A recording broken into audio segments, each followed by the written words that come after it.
하나님께서 우리에게 주시는 말씀, 전도서 8장 1절부터 8절까지 말씀 함께 교독하겠습니다. 누가 지혜자와 같으며 누가 사물의 이치를 아는 자이냐? 사람의 지혜는 그의 얼굴에 광채가 나게 하나니 그의 얼굴에 사나운 것이 변하느니라. 내가 권하노라. 왕의 명령을 지키라. 이미 하나님을 가리켜 맹세하였음이니라. 왕 앞에서 물러가기를 급하게 하지 말며 악한 것을 일삼지 말라. 왕은 자기가 하고자 하는 것을 다 행함이니라. 왕의 말은 권능이 있나니 누가 그에게 이르기를 왕께서 무엇을 하시나이까 할 수 있으랴. 명령을 지키는 자는 불행을 알지 못하리라. 지혜자의 마음은 때와 판단을 분별하나니. 무슨 일에든지 때와 판단이 있으므로 사람에게 임하는 화가 심함이니라. 사람이 장래일을 알지 못하나니 장래일을 가르칠 자가 누구이랴.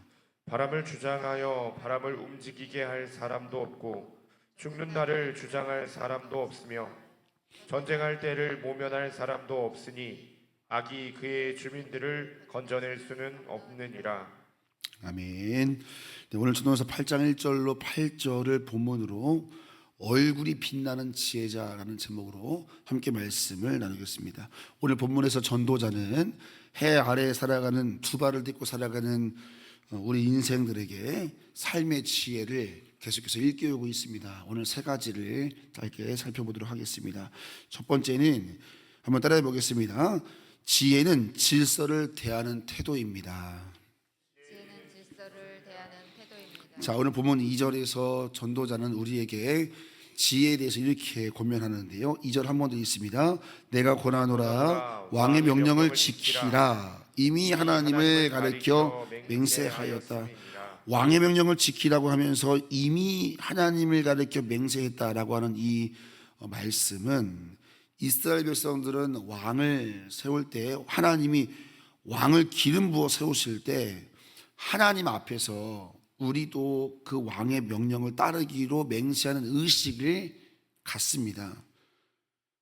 그렇기 때문에 왕의 명령을 하나님의 명령으로 여기고 지키는 것이 백성들에게 마땅한 것이었습니다. 이미 왕이 세워질 때 모든 백성이 함께 맹세하기 때문입니다. 자, 여러분, 신약에서 사도 바울도 이와 같은 맥락에서 우리에게 이런 권면을 하지 않습니까? 각 사람 위에 있는 권세들에게 복종하라. 권세는 하나님께로부터 나지 않음이 없나니, 이런 말씀을 합니다. 즉 세상의 왕일지라도 세상의 지도자들은 하나님의 권세가 허락된 것이고, 구약에서는 백성들이 그것을 인정하며 함께 맹세했던 것을 오늘 본문은 암시하고 있는 것입니다. 대통령이 탄핵되고 새로운 정부가 들어섰습니다. 심각한 국민들 안에 양극화의 갈등이 있고 드러났고, 또 정치적인 견해 차이가 가정과 친구 그리고 교회 공동체까지 깊은 분열을 야기하기도 합니다. 그래서 정치 얘기는 꺼내지 마, 이런 말이 우리의 만남 속에 항상 서두에 있게 됩니다. 저마다 자신이 가지고 있는 생각을 정의라고 주장하지만 그 속에 분노와 혐오와 자기의가 자리 잡고 있을 때가 상당히 많은 것을 우리가 다 알고 있습니다. 자, 여러분, 이럴 때 우리는 전도자의 지혜를 우리 마음에 새길 필요가 있겠습니다. 왕의 명령을 지켜라, 이렇게 권면하지 않습니까? 왕의 명령을 지켜라. 자, 내 생각과 내 판단과 다를지라도 겸손히 세워진 권세자들에게 순종하는 것이 해 아래 살아가는 지혜의 삶이라는 것을 오늘 우리에게 말씀하고 있는 것입니다. 하나님이 세우신 지도자, 하나님의 은사와 부르심에는 후회하심이 없습니다. 고레스도 하나님의 막대기로 쓰셨고, 하나님은 로마 시대에 있는 교회를 향하여서 권세자들을 위해서 기도하라 말씀하십니다. 자, 하나님이 세우신 지도자를 우리가 쉽게 비판하고 비난하는 거, 해 아래 살아가는 우리에게 어리석은 일이라고 지혜자는 말하고 있는 것입니다. 대통령과 강요들이 하나님을 경외하며 또 지혜와 분별력 주시기를 우리가 함께 기도해야 되는 줄로 믿습니다. 세워졌다면, 그렇게 하나님께서 인도하셨다면 이제 우리가 할 일은 뭐예요? 신뢰하고 지도자들을 위해서 기도하는 것입니다. 그들이 정의를 세우는, 국민을 하나 되게 하는 잘 되는 정부 되도록 우리 모두 기도하시기를 예수님의 이름으로 축원합니다. 내가 가지고 있는 정치적 견해가 어떠할지라도 오늘 전도자는 왕의 명령을 지키라, 이렇게 우리에게 권면하고 있는 겁니다. 자, 그러나 여러분, 그러나 제한은 있지요.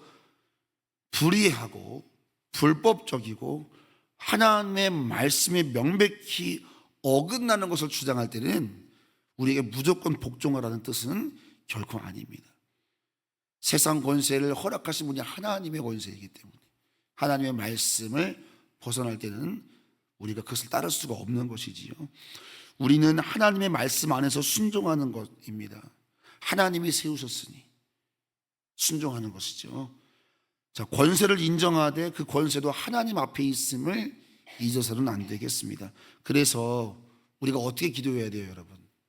명백히 하나님의 말씀에 어긋난 부분들도 보이지 않습니까? 그래서 우리는 어떻게 기도해야 됩니까?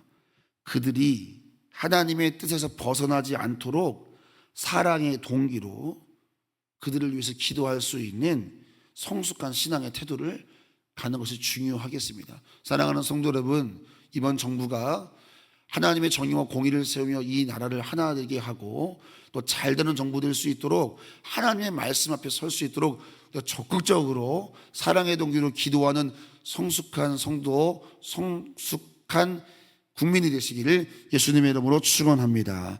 더 나아가서 여러분, 이 질서, 여러분 가정 안에서도 마찬가지입니다. 하나님이 세우신 질서의 권위 안에서 여러분 머무는 것, 그것이 지혜인 것이죠. 하나님이 여러분 가정에 믿음의 가장으로 세우신 남편의 질서, 또 어미의 역할, 그 질서 속에서 하나님께서 기뻐하시고 그 가정의 은혜를 더하실 줄로 믿습니다. 그것이 이 해 아래 살아가는 지혜예요.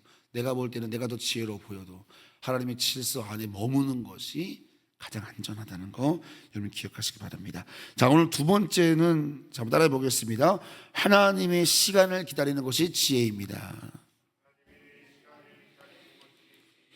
자, 이렇게 우리가 앞에 세워진 권세자들에게 복종할 때 불안하지 않습니까? 내 생각이 있고 내 판단이 있기 때문입니다. 그럴 때 우리 마음은 조급해지지요. 자, 5절 말씀 읽겠습니다.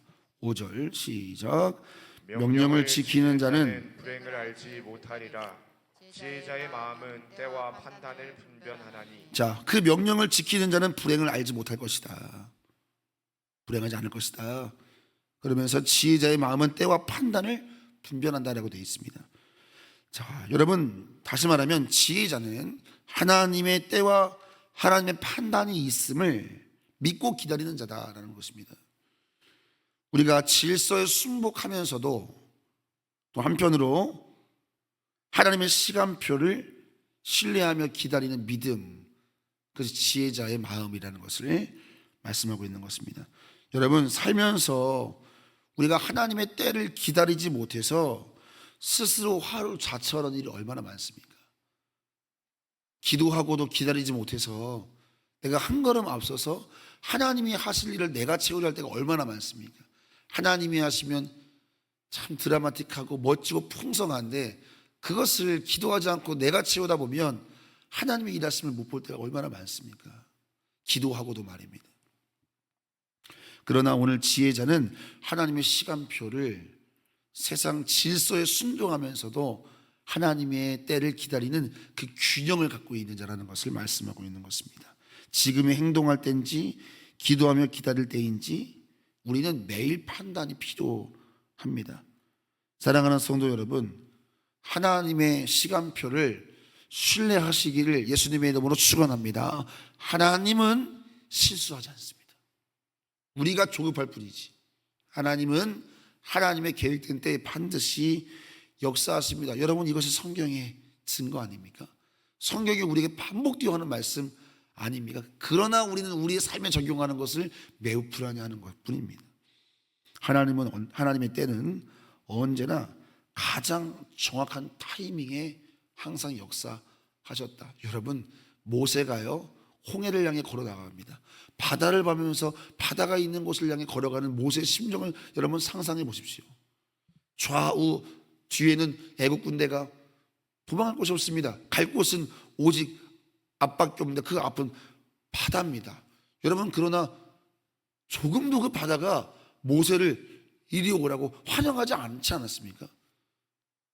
끝까지 갔을 때 그때 비로소 하나님께서 지팡이를 내밀라 하셨을 때 그때 그 바다가 갈라지지 않습니까?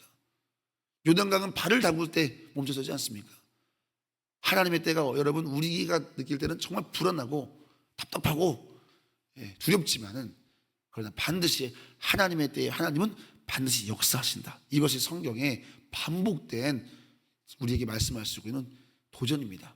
여러분, 우리도 우리 삶에 그 하나님의 때를 기다릴 수 있는 지혜가 있기를 예수님의 이름으로 축원합니다. 자, 마지막 세 번째입니다. 따라해 보겠습니다. 지혜는 우리의 한계를 인정하는 것입니다. 자, 어떻게 그렇게 기다릴 수 있는 거예요? 우리의 한계를 인정할 때 기다릴 수 있다 이 말입니다. 왜 우리가 못 기다리는 거예요? 우리의 한계를 모르기 때문입니다. 우리의 분수를 모르기 때문입니다. 자, 7절과 8절 한번 읽습니다. 시작. 사람이 장래일을 알지 못하나니 장래일을 가르칠 자가 누구이랴. 바람을 주장하며 바람을 움직이게 할 사람도 없고 죽는 날을 주장할 사람도 없으며 전쟁할 때를 모면할 사람도 없으니 악이 그의 주민들을 건져낼 수 없느니라. 자, 여러분, 7절과 8절에 말하고 있는 게 무엇입니까? 우리의 한계를 말하고 있는 것이죠. 바람을 주장할 자도 없고 우리의 죽는 날을 주장할 수도 없다. 우리가 통제할 수 없는 일들을 우리의 삶 속에 놓으셨다고 하는 겁니다. 자기 힘으로 사는 사람은 항상 불안함과 염려를 갖고 삽니다. 그런데 나의 한계를 인정하고 하나님께 이 불확실한 미래를 완전히 위탁했을 때 우리는 기대와 감사로 살 수 있지요. 감사와 기대로. 불안으로 사는 삶, 감사와 기대로 사는 삶. 여러분, 바람을 움직일 수 없고 중날을 주장할 수 없습니다. 우리가 바꿀 수 없는 한계에 마음을 쏟기보다는 우리의 한계를 뛰어넘는 하나님께 우리의 마음을 쏟기를 예수님의 이름으로 축원합니다. 할 수 없는 것에 마음을 쏟지 마시고 하나님께 쏟으시면 됩니다. 아무것도 염려하지 말고 오직 모든 일에 기도와 간구로 너희 구할 것을 감사함으로 하나님께 하리라. 이 말씀이 그 지혜를 담고 있는 말씀입니다. 사랑하는 성도들, 말씀을 정리해 보겠습니다. 하나님을 경외함으로 질서 안에 머무는 삶, 하나님을 경외함으로 하나님의 시간 안에 머무는 삶, 하나님을 경외함으로 내 한계를 인정하는 삶, 하나님께 온전히 맡기는 삶.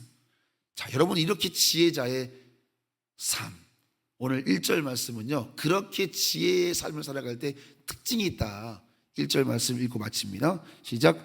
누가 지혜자와 같으며 누가 사물의 이치를 아는 자이냐. 사람의 지혜는 그의 얼굴에 광채가 나게 하나니 그의 얼굴에 사나운 것이 변하느니라. 여러분, 지혜자는 얼굴에 빛이 난다 이렇게 말하고 있는 것입니다. 단순히 머리에 지식이나 정보를 말하는 것이 아닙니다.